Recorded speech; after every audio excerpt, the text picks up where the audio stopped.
Hey now, regards and good wishes, people of the world.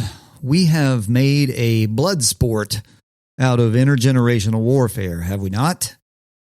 Seems like everybody with social media access and vocal cords seems to find some sort of counterfeit validation through trashing and blaming. But, of course, no one has anything to say about solutions and reconciliation. And largely, I think it's because not very many know what the issue actually is. It comes down to responsibility. In this case, generational responsibility. So let's talk it through. Please note, the following will be enhanced through allegory, digression, and metaphysics. Intake accordingly. Let's get into it, shall we? 4, 3, 2, 1. Lift off and the clock has started.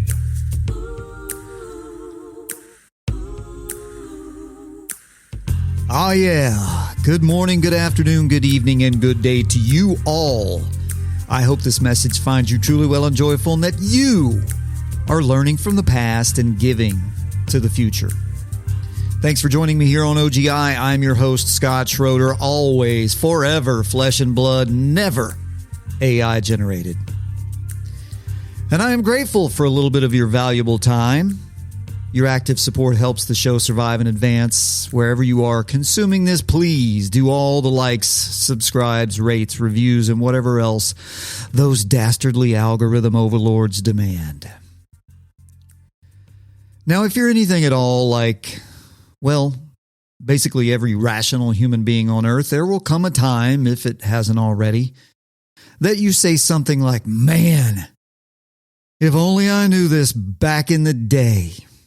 If I could go back in time and teach this to 19-year-old me.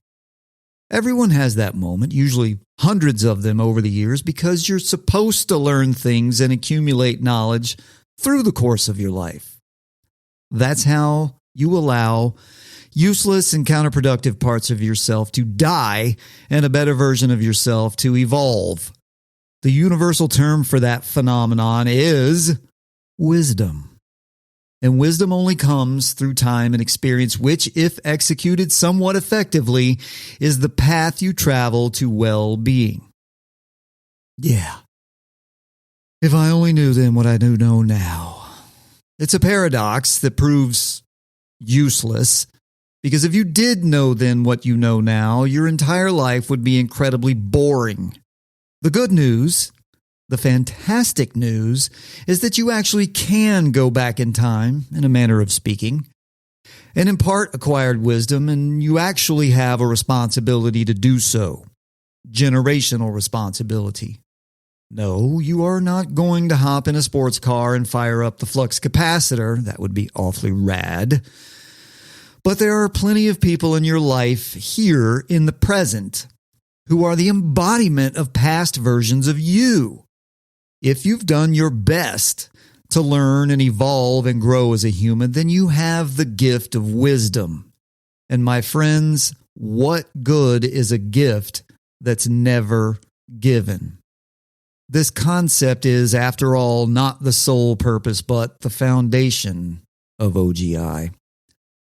Now let me drift back from the time travel tangent back to what I call generational responsibility. This is a linear cycle of positive human growth and development that should be in constant motion. And that's right, I said linear cycle.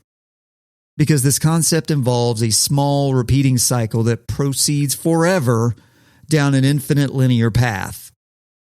Imagine a celestial bowling ball rolling across the universe. You got all that? Allow me to illustrate with an allegory of sorts. I want you to close your eyes and follow me as we drift through the following story. It's Thanksgiving, or for the global audience, your cultural gathering feast. Everybody has one. The traditional gathering of friends, family, and community to celebrate life and show gratitude. I'll draw on a personal experience for my story, but I'm certain this is relatable across the span of civilization. I'm from the deep southeastern United States, where we have a diverse and extraordinary culinary melting pot. We have heavy influences from African, Caribbean, French, German, Dutch. But poverty and its resulting necessity over the decades and centuries have influenced our cultural menu as well, giving us some, let's say, curious table spreads around the holidays. When you're poor, you eat what you can gather or kill, and you throw nothing away. And secondarily, you buy or barter the cheapest ingredients available. You just got to feed the family. Sometimes you end up with magic, like barbecue or a great stew. And sometimes you end up with casseroles and things made with marshmallows, mayonnaise, and mandarin oranges that people call salad. Anyway, it's Thanksgiving and folks are gathering at Grandma's house, showing up as singles, couples, and family units, big and small. And as the folks chat in the living room, the kitchen, and the backyard, the table fills with dishes brought by the guests. And as the conversations and seasonal aromas drift through the warm and happy home, everyone is summoned to the dining room table to say a blessing or grace or a few well-crafted words of thanks. And while gratitude is in everyone's heart, so is a little trepidation. Because right there, on the table, in the pink Tupperware container, is that dish that Aunt Gert brings every year that Uncle Skeeter loves but everyone else is terrified of. No one's 100% sure what all's in it, but it damn sure has saltines, cheese, and mayo, and something that could be pears and, wait, maraschino cherries? Oh, everyone, except some octogenarians and a couple of weird cousins, exchanges surreptitious glances looking for the brave soul among the huddled masses that will step up and save their collective taste buds and Aunt Gert's feelings. But no one ever does. What to do? Now, there's no reason to just drop bombs and tell Aunt Gert that her concoction is gross and to stop bringing it for the love of God. But there's a responsibility to ensure that this recipe dies with Aunt Gert, bless her heart and God rest her soul when that day comes. In the meantime, as you ponder this great dilemma with a growling stomach, you see that plate of cream cheese, ham, and pickle wraps that everyone loves. But you think to yourself that with a little love and talent, this little generations-old Epicurean delight could be even better. And wouldn't that be something magnificent to contribute to history? So being a compassionate but pragmatic and responsible leader of people, you set out upon a 3-level mission. First, you gather the assembled future leaders of the family, those in the 25 to 50 age range who will carry on the family traditions, and you have an honest conversation about the future of Aunt Gert's questionable dish and others like it that no one likes or eats and are only still around because of inertia and misdirected tradition. This is how you cull the things that no longer serve a real purpose. If you do this tactfully, then future generations won't have to wonder what's under the aluminum foil. The long game decision is made to spare Aunt Gert's dignity and suffer the canned pears and mayo until she walks into the light. But that no one will ever make this concoction again. The sacred pact is sealed, and the future is less bleak. Then, the next day, when you're back home eating leftovers, you remember your idea to elevate that pickle dish that everyone loves, but is a bit dated. So you grab a jar of whole dill pickles, some cream cheese, prosciutto, smoked turkey, bacon, cayenne, and smoked paprika, and your kids, and you get to work. Core the pickles and stuff them with crumbled bacon and cream cheese. Spread a little more cream cheese on the prosciutto and turkey slices. Dash a hint of cayenne or paprika, probably also a grind of black pepper on the cream cheese, and roll the pickles up in the meat. Slice into bite-sized pieces, and you have yourself a new and improved version of a family classic. If you are a particularly altruistic soul, you and your kids will make up a batch of the classic version for the old folks. Remember, we're opening doors here, not kicking them down. Now, what does any of this have to do with generational responsibility? In a short series of self-engendered events, you phased out an outdated, useless item. You took something wonderful from the past and added your own ideas to it so that it could live on. And you taught your kids how to carry that idea forward and showed them how tact and creative thinking can continue to generate a better future. This is how a healthy society grows. Every generation since the dawn of time has had its good and bad, and all of it has value. The only thing that has no value is that from which you learned nothing.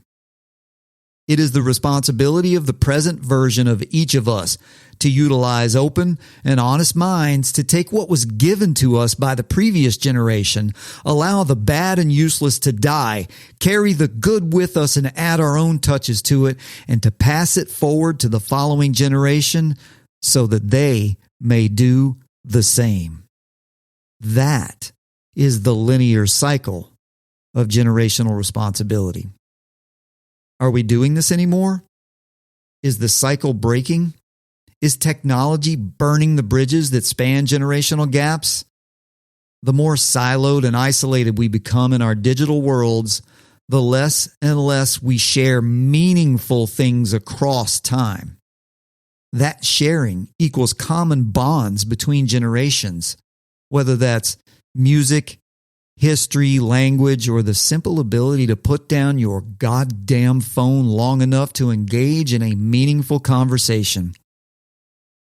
If we lose these things, we lose our purpose.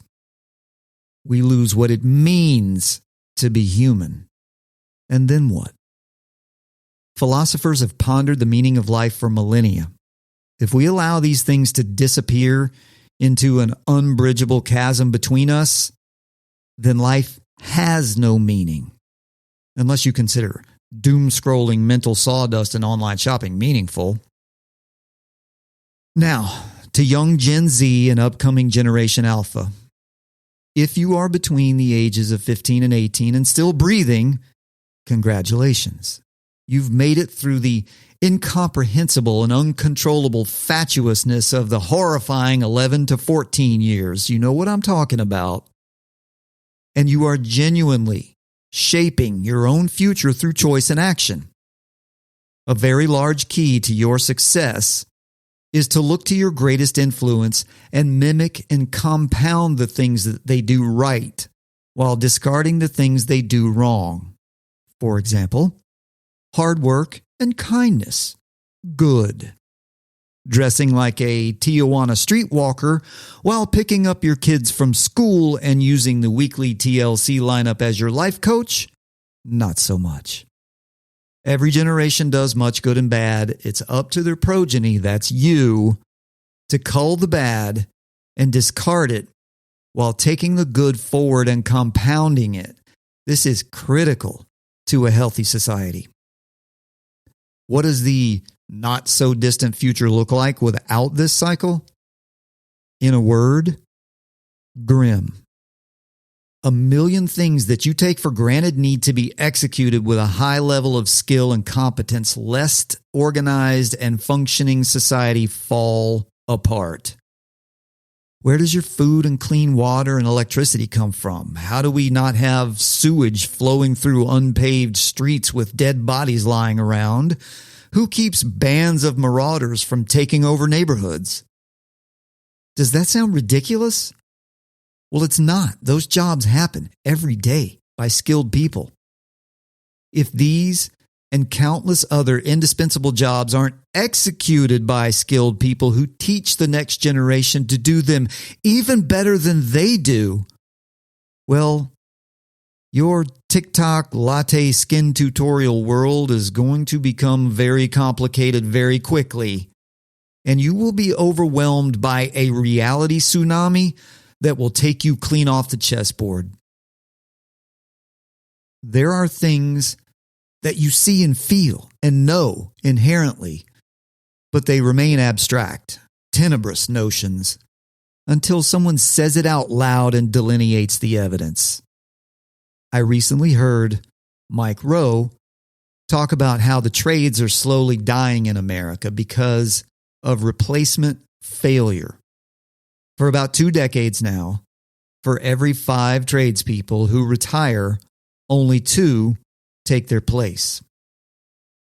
Now, that may not sound very alarming to you, but we are talking about the loss of generations of accumulated and refined knowledge and skill in societally fundamental roles. These are the jobs and skills that keep the lights on, the roads paved, and the water clean. These are the skills that keep buildings and bridges from collapsing and planes from falling out of the sky. These are the skills that touch your life every day in ways that you aren't consciously aware. These are the skills that, when lost, will grind society to a halt. We can fix this if we want to, or we can keep pretending that someone else will always be there to take care of it.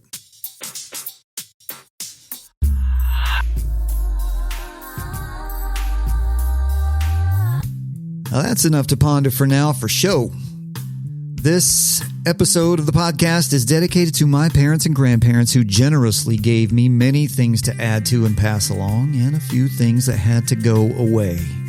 OGI can be found on Spotify, Apple Podcasts, Riverside.fm, Podbean, and everywhere else in the podcast universe. And episodes and content and all kinds of goodies will be posted and uploaded on all the socials and YouTubes and whatnot. Please subscribe, rate, and review. Your active support is critical, and I appreciate it more than you know. And as you go forth today, remember that life is all trial and error. Try to do better than yesterday. Live, laugh, and love. Be mindful, be fit, be authentic. If that's all you have, today will be a good day. Peace out, homies, and see y'all next time.